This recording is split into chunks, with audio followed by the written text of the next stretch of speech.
စားဘူးသမျှကြက်သားဟင်းတွေထဲမှာအကောင်းဆုံးလို့ပြောရလောက်အောင်နာမည်ကြီးတဲ့အိန္ဒိယစတိုင်ကက်စမီးယားကြက်သားမဆလာချက်လေးကိုမျှဝေပေးချင်ပါတယ်ရှင်။ကြက်သားဟင်းကြိုက်တဲ့သူတွေဒီလိုမျိုးလေးမချက်စားသေးဘူးဆိုရင်တော့တကယ်ကိုအနံ့ရတာရှိတဲ့ကြက်သားဟင်းချက်နေလေးမျိုးအဆုံးထိကြည့်ပေးကြပါအောင်ရှင်။ကြက်သားဟင်းကိုလေဒီလိုမျိုးလေးချက်စားလေးတကယ်ကိုမိန်တာတော်တော်ကြိုက်တယ်ဒီကြက်သားဟင်းရေတန့်စအောင်ဆေးထားတဲ့ကြက်သားတွေကိုနနွမ်းမုတ်ပေါ့နော်လက်ဖက်စားစွန်းတစ်စွန်းအယောင်တင်မုတ်အဆက်ရော်လေးကလက်ဖက်စားစွန်း3စွန်းထည့်ထားပါတယ်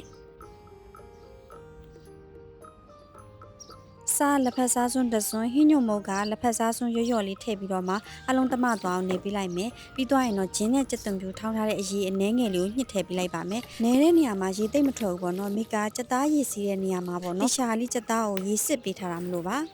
ဒံဦးထဲကိုစီထည့်ပေးလိုက်ပါမယ်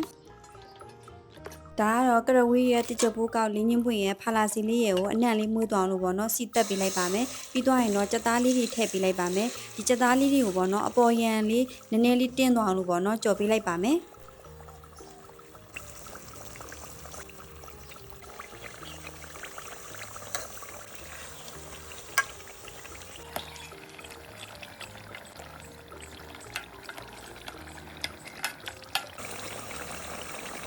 ကြက်သားလေးတွေအပေါ်ရန်လေးတွေအနှဲငယ်တင်းတင်းလေးတွေဖြစ်လာပြီဆိုရင်တော့ဆယ်ပေးလိုက်ပါမယ်မိကတော့ကရဝေးရွက်တွေကိုလည်းဖယ်လိုက်ပါတယ်။ကြက်သွန်နီလိထားလေးကိုထည့်ပြီးတော့မှစီတက်ပေးလိုက်ပါမယ်။ဒီနေရာမှာအနှစ်များကြိုက်တယ်ဆိုရင်တော့ကြက်သွန်နီကိုမိမိစိတ်ကြိုက်ထည့်နိုင်ပါတယ်။ခရမ်းချင်ဒီလိထားလေးလည်းထည့်ပြီးတော့မှမှုပေးလိုက်ပါမယ်။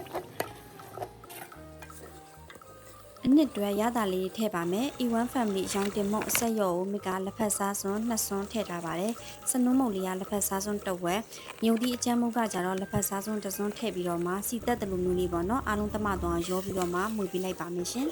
။စားနှဲငယ်ဟင်းညမို့လေးနှဲငယ်ထည့်ပြီးတော့မှအလုံးသမသွားအောင်ရောပြီးတော့မှုပေးလိုက်ပါမယ်။အနံ့လေးပုံမွေ့သွားအောင်လို့မိကတော့ငရုတ်ကောင်းမုံလေးကိုလည်းအနှဲငယ်လေးထည့်ထားပါတယ်။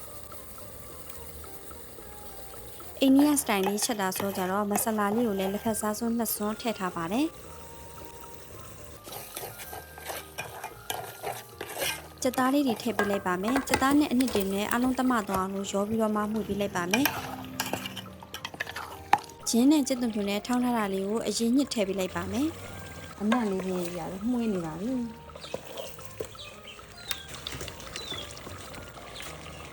မိကတော့ဒင်းချင်းတစ်ခွက်သုံးထားပါတယ်။ဒင်းချင်းလေးတွေထည့်ပေးပြီးသွားပြီဆိုရင်တော့အရမ်းသာလေးတွေစိတ်ဝင်သွားလို့ပေါ့နော်။အလုံးသမသွားအောင်မှုပေးလိုက်ပါမယ်။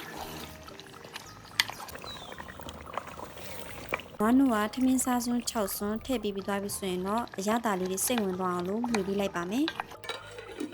A1 family အကြောင်းတင်မုံလေးထည့်ထားတာဆိုတော့ဟင်းကလာအကြောင်းလေးကလှနေရပဲဒင်းချင်းခွက်လေးတွေကိုမိကာရေလေးနှင်းငယ်ထည့်ချင်းပြီးတော့မှထည့်လိုက်ပါတယ်ရှင်စက်သားလေးတွေနူးပြီးတော့မှအီအီလေးဖြစ်သွားအောင်လို့အပေါ်ကနေအဖုံးလေးအုပ်ပြီးတော့မှချက်ပြီးထားလိုက်ပါမယ် A1 family ငရုတ်သီးအကြမ်းမုံနဲ့ရောင်တင်မုံက100ရာခိုင်နှုန်းသဘာဝငရုတ်သီးစစ်စစ်ကနေထုတ်လုပ်ထားပြီးတော့တစွန်း3ရုံနဲ့ပိုတိတာတယ်မှုနဲ့ဓာတုဆိုးစစ်မပါတော့ကျမရဲ့အတွက်ပိုးစိချလို့ပေါ့နော်မိကတော့အမြဲသုံးဖြစ်ပါတယ်ခုလိုစီလေးတွေပြန်လာပြီဆိုရင်တော့အိန္ဒိယစတိုင်ချက်သားမဆလာချက်လေးရပါပြီရှင်ဟင်းအနှစ်လေးနဲ့ပေါ့နော်စီနှစ်လေးဟင်းနှစ်လေးနဲ့ထည့်ပါလိမ့်။ဒါကတော့ကြက်သားပေါ့နော်။ကြက်သားလေးရပြီးတော့ကြက်သွန်ချင်းလေးနဲ့ပေါ့နော်။စားကြပါအောင်ရှင်။ဒါလေးပေါ့နော်။ဒါလေးကလည်းကြည့်လိုက်ပါအောင်။ပြင်းညာပဲ။ချဲပဲ။